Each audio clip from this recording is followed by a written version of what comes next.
MGTOW and hypergamy. You want to make a guy who's on MGTOW nervous? Mention hypergamy. A lot of men, they view hypergamy with a mixture of fear and loathing. And I think it stems from two reasons. One is a fundamental misunderstanding of what it is. So hypergamy is a woman's natural desire to marry up from where she is, her natural desire to marry the better or the best mate that she possibly can.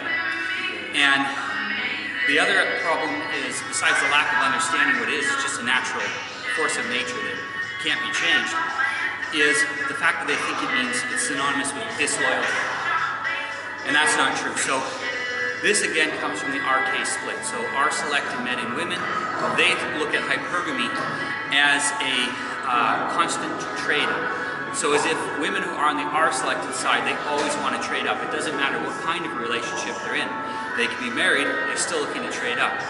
And for them, what means up usually means better looking, more virile, better liars a lot of times, since R-selected people tend to do a lot of lying. And it often also means a man who is capable of great violence. This is because they want to have kids with this so-called higher R-selected tier man, the R-alpha that I mentioned in previous posts. They want to have children with that man, but that man sucks as a father. So they go for some beta Rs who are going to provide for them and make sure that they and their children have what they need. And so the beta R men, most MGTOW men are beta Rs. A few are alpha Rs actually, but most are beta Rs. And they see only the worst sides of women, because the only kind of woman who will pay attention to them is a beta R. I gotta do some lifting now.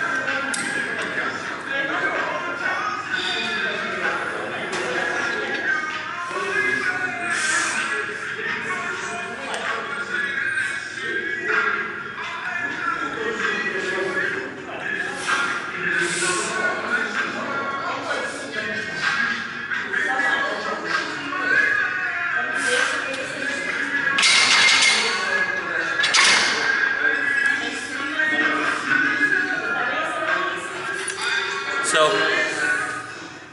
if all you're finding is women who view hypergamy as disloyalty, or men who view hypergamy as disloyalty, that's your fault for hanging around low-quality R-selected women. K-selected women, on the other hand, tend to be very loyal. It's part of the K-selection mindset that they've chosen. So, they tend to mate for life. They're very monogamous. You find a K-selected woman, and she will try to get the best man she can get. Absolutely. In fact, they tend to be even more hypergamous and more selective because they're only going to choose one man. And so you end up with women choose very high. On their first choice, that's their only choice. They stay with that man for the rest of their life, as high as they can.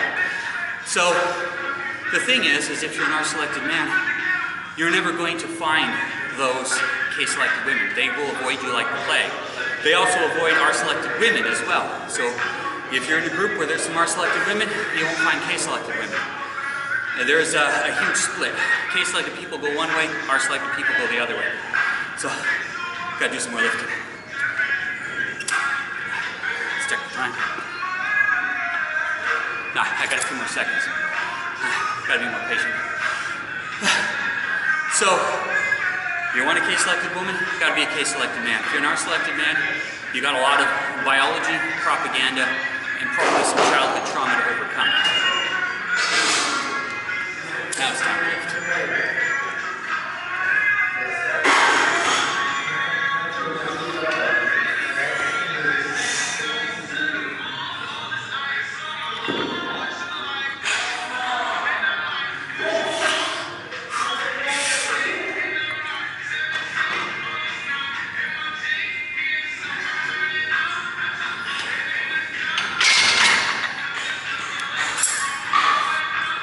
So then, why is this RK selected split? Why does it exist? Well, humans are a very K-selected species, so all humans are actually K-selected.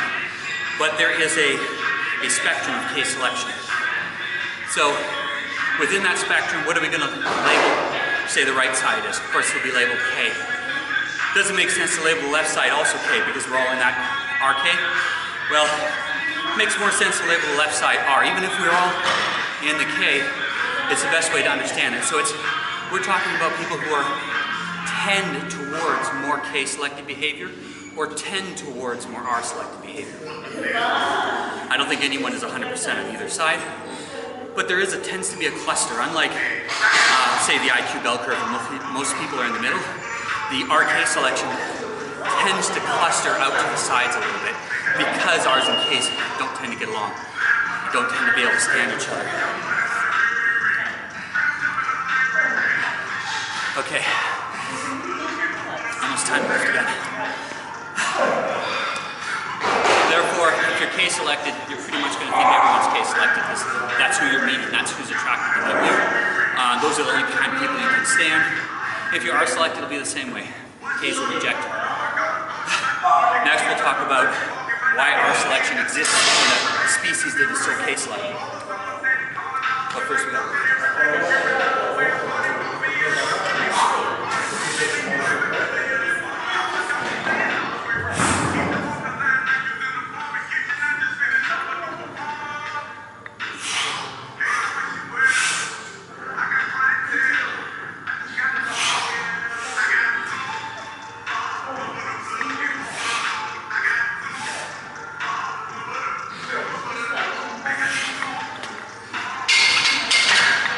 check my form when I go home.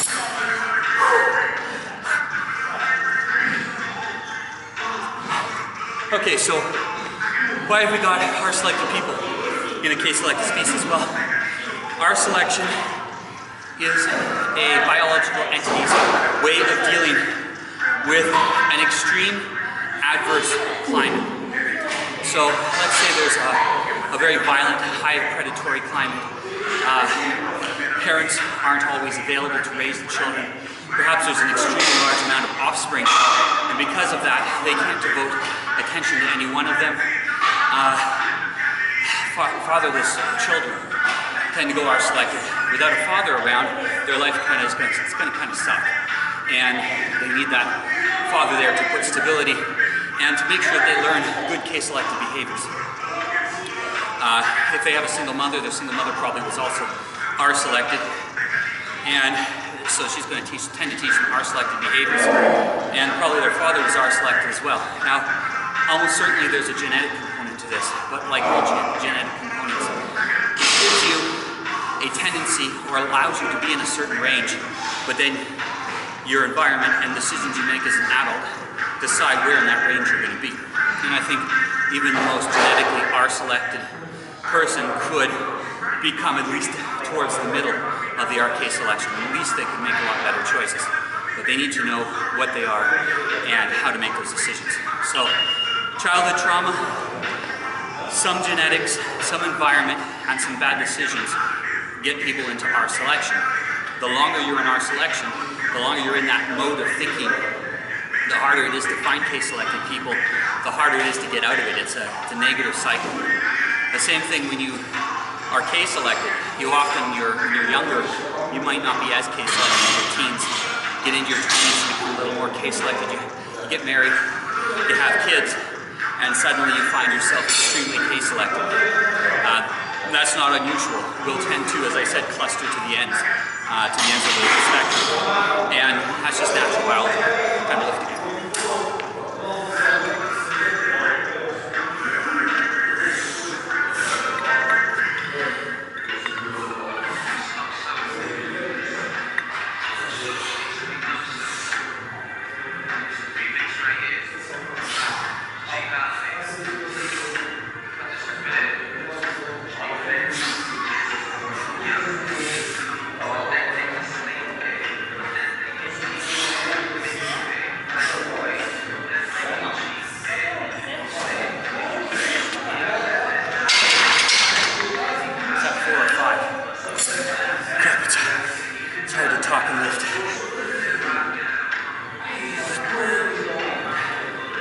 Okay, so what can you do if you are selected and you want to become more K-selected, especially if you're a man and you want to find a better spouse? You want to find a K-selected spouse? Well, the first thing is the hardest thing, and that is you got to drop all all your R-selected friends and associates. It includes your family if they're R-selected. And this is going to suck. And you'll probably fail at this stage and never progress any farther. If you can do that, if you can drop all your toxic friends, if you can stop associating with them, stop spending time with them, you can probably do the rest of the process. If you can't do that, you're probably never going to do the rest of the process. So R-selected people, they usually are surrounded by a large group. Think of most prey species, they congregate in large groups. Now, they don't care anything about the rest of the group. They're not really friends. They might pretend to be friends, but if they won't come and help you when you need them, when you need it, they're not friends. If they won't give you good advice when you need it, hard advice, and I'll tell you when you're screwing up, they're not your friends. So, you've got to get rid of all the bad association. And then, you have to start perhaps a self-authoring program. Start to improve yourself, frankly, start weightlifting. Testosterone, higher testosterone will help you to become more K-selective if you're a man. And the other things I'd suggest is, bit by bit, try to get the most K-selective friends you possibly can. Over time, more and more of your friends will be K-selected. Ask them for help. Most K-selected people, they care, they really deeply care. They have a lot of empathy for the people around them, and they will help you become more K-selected. But frankly, if your ego is too fragile, they might be kind of an asshole to you at first because they don't like R-selected people generally. And you're going to have to just put up with that until you start learning how to conform to a K-selected group. But it's going to make your life a lot better. You'll be a lot happier in the end. So it's got to be time by now to lift again. Yep, time to lift.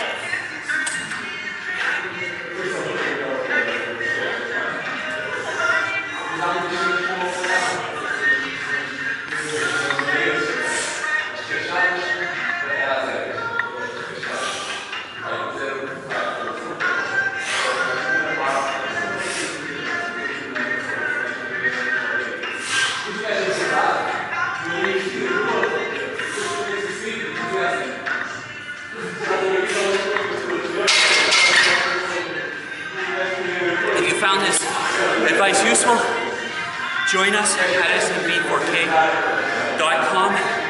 Sign up, join the group. This is your first way to join a bit of a K-selected group of people.